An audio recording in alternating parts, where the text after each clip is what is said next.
Hi friends, welcome back to my channel. Myself Rajyasree Banerjee from Bankura Sammeloni Medical College and Hospital.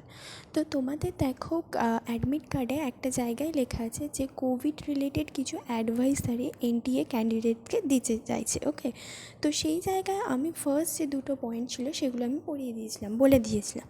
এখন আমি পড়াবো যে during the examination এবং হচ্ছে at the time of entry তোমাদের Covid related কী কী জিনিস মাথায় রাখতে হবে।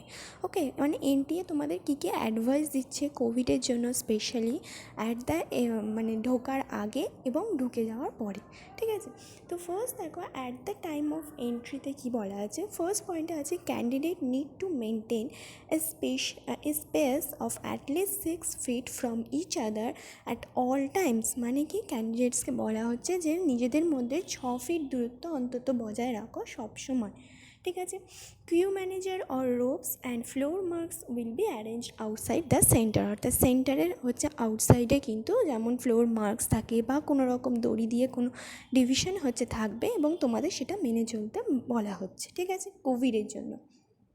2 নম্বর বলছে room number will not be displayed outside the centre to avoid any crowding at any one place in any situation. অর্থাৎ আগে কী হতো, আমরা যখন এক্সাম দিয়েছি তখন কী হতো যে বাইরেই হচ্ছে রুম নাম্বারটা হচ্ছে দেওয়া থাকতো, কিন্তু বাইরে রুম নাম্বার দেওয়া থাকতে কী হতো, ক্যান্ডিডেটস তো যেতই, তার সাথে প্যারেন্টসরাও হচ্ছে রুম নাম্বার দেখতে চলে যেত। তো সেই জায়গায় একটা ক্রাউডনেস তৈরি হতো। সেই ক্রাউডিংটাকে হচ্ছে অ্যাভয়েড করার জন্য ওনারা কী করছেন, এবারে বাইরে কোনো রকম হচ্ছে নোটিশ বোর্ডে রুম নাম্বার লেখা থাকবে না।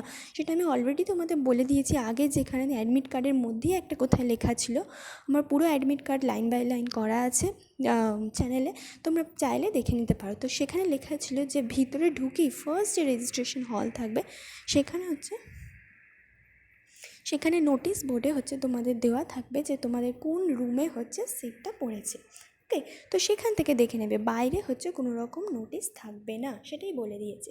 3 নম্বর পয়েন্টসে বলছে candidates will be required to sanitise hand by washing with soap and with hand sanitiser before entry into the centre. Hand sanitiser will be available at various location in the centre. অর্থাৎ ক্যান্ডিডেটসকে বলছে যে তোমরা হ্যান্ডটাকে sanitise করে নাও, wash করে নাও soap দিয়ে, এবং হ্যান্ডটা স্যানিটাইজ করে নাও before the entry of examination hall. এবং এক্সামিনেশন হলের বিভিন্ন জায়গাতেও ওনারা স্যানিটাইজার রাখবে, তো তোমরা সেগুলো দিয়েও হাত থেকে স্যানিটাইজ করে নিতে পারো। মেনলি কোভিডের জন্যই এইসব প্রিকশনগুলো নেওয়া হচ্ছে। তো এটা গেল আমাদের 3 নম্বর পয়েন্টস। 4 নম্বর পয়েন্টসে বলছে the candidate should bring duly field in admit card and undertaking as per instruction. কি বলছে 4 নম্বর পয়েন্টে, যে ক্যান্ডিডেট যেন তার অ্যাডমিট কার্ডটা ঠিকঠাকভাবে ফিল আপ করে নিয়েই যেন বাড়ি থেকে আসে। ওকে, যেটা অ্যাডমিট কার্ড এবং self declaration page, post card size, যেখানে ফটোগ্রাফ তুমি আটকাবে সেই জায়গাটা, এগুলো যেন তোমরা বাড়ি থেকে ঠিকঠাকভাবে ফিল আপ করে, যেগুলো বাড়ি থেকে সিগনেচার করতে হবে, ফটো পেস্ট করতে হবে, সেগুলো যেন বাড়ি থেকে করে নিয়ে আসা হয়। ওকে, এরপরে 5 নম্বর পয়েন্টে কি বলছে, the candidate will be offered A fresh N95 mask before entry. অর্থাৎ তোমাদেরকে ওখানে একটা ফ্রেশ N95 মাস্ক অফার করা হবে বিফোর এন্ট্রির আগে। ঠিক আছে, in order to stop the chances of any UFM being used in the examination, the candidate is expected to wire the freshly provided mask at the centre. অর্থাৎ কোনো রকম যাতে COVID-19 না ছড়িয়ে যায় সেই জন্য এটা প্রিকশন হিসেবে তোমাদেরকে একটা ফ্রেশ N95 মাস্ক হচ্ছে প্রোভাইড করা হবে, এবং সেটা আশা করছে যে তোমরা সেটাকে ওয়্যার করবে। ফ্রেশলি প্রোভাইডেড মাস্ক যেটা দেবে সেটাকে তোমরা এক্সপেক্টেড করছে যে সব স্টুডেন্টই সেটাকে হচ্ছে পড়বে। ঠিক আছে, the candidate will be required two remove the mask worn by him or her from room and use the mask provided at the center only. অর্থাৎ ক্যান্ডিডেটসকে যে বাড়ি থেকে যে মাস্ক পরে এসছো সেটাকে খুলে ফেলতে হবে, এবং সেন্টার থেকে যে মাস্কটা দেবে সেটা তোমাকে পরতে হবে। ঠিক আছে, সেন্টার থেকে একটা ফ্রেশলি N95 মাস্ক প্রোভাইড করা হবে এবং সেটাই তোমাকে পরতে হবে। বাড়ি থেকে যেটা পরে যাবে সেটাকে তোমাকে খুলে দিতে হবে। ঠিক আছে, নম্বর পয়েন্টে বলছে candidate should bring identity proof and other documents as advised under point 11 and 13 of important instruction for candidates given on page 3। এটা কিন্তু আমি অলরেডি বলে দিয়েছি যে তোমাদের কী কী নিয়ে যেতে হবে। সেখানে ভ্যালিড আইডি প্রুফ নিয়ে যেতে হবে এবং ভ্যালিড আইডি প্রুফের মধ্যে তোমরা কী কী প্রুফ নিয়ে যেতে পারো, মানে কোন আইডি প্রুফগুলোকে ভ্যালিড করা হবে এবং আধার কার্ডকে কখন ভ্যালিড করা হবে, মানে কী কী জিনিস আধার কার্ডে থাকলে ভ্যালিড করা হবে, সব কিন্তু আমার অলরেডি ভিডিও বানানো আছে, তাই এইসব নিয়ে আমি বলবো না। তো সেগুলো তোমাদেরকে নিয়ে যেতে হবে, ভ্যালিড আইডি প্রুফ। 7 নম্বর পয়েন্টে বলছে do not bring prohibited items to the examination centre as there are no arrangement available for safe keeping your belongings. Please refer point 11 of important instruction for candidates given on page 3 for permitted item। অর্থাৎ তোমরা জানো যে তোমাদের কী কী permit করা হবে এবং কী কী prohibited items. তো prohibited items রাখার জন্য তোমরা যদি নিয়েও যাও, সেগুলো রাখার জন্য সেফ কিপিংয়ের জন্য, মানে সেফভাবে সেগুলোকে রাখার জন্য কিন্তু এক্সামিনেশন সেন্টার থেকে কোনো রকম ব্যবস্থা করবে না। তো যদি তোমরা নিয়ে যাও সেটা তোমাদের দায়িত্ব, ওকে, যে তোমাদের দায়িত্বে তোমরা নিয়ে গেলে, তা সেটা হারিয়ে গেলে, কারণ সেটা তুমি এক্সামিনেশন হলে তোমার নিজের সাথে ঢোকাতে পারবে না, সেটা বাইরেই রেখে যেতে হবে। তো কিন্তু ওনারা আবার কোনো রকম দায়িত্ব নেবে না। তো প্রোহিবিটেড আইটেমস যেন না নিয়ে যাওয়া হয়, যদি নিয়ে যাও সেটা নিজের দায়িত্বে রাখবে, ওদের কোনো দায়িত্ব নেই, ওকে।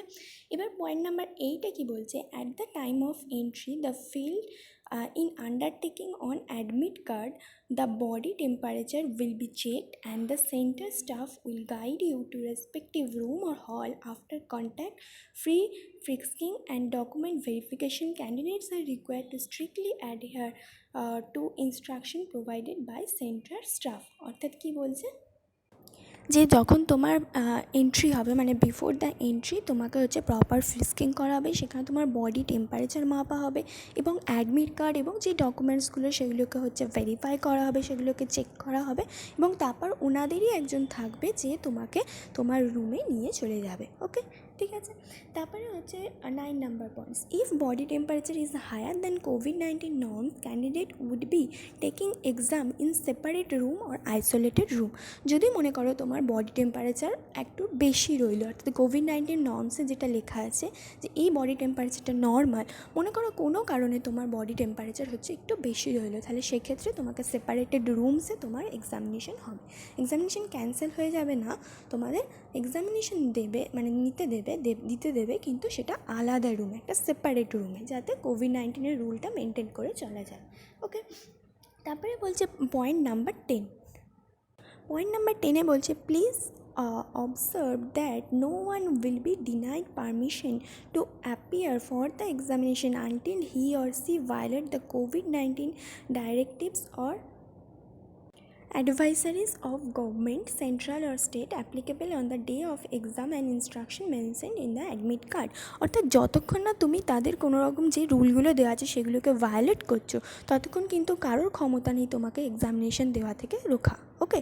সেই জন্য তাদের যে রুলগুলো অ্যাডমিট কার্ডে লেখা আছে সেগুলো আমি এই জন্যই লাইন বাই লাইন তোমাদের বোঝাচ্ছি যে সেই রুলগুলো পড়ে যাওয়া উচিত, কারণ সেই রুলগুলো যদি তোমরা মানে রুলগুলোকে যদি না ফলো করো তাহলে তোমাদের কিন্তু সহজেই সেইটার অজুহাত দিয়ে তোমাকে এক্সামিনেশন থেকে ক্যান্সেল করে দিতে পারে, ঠিক আছে।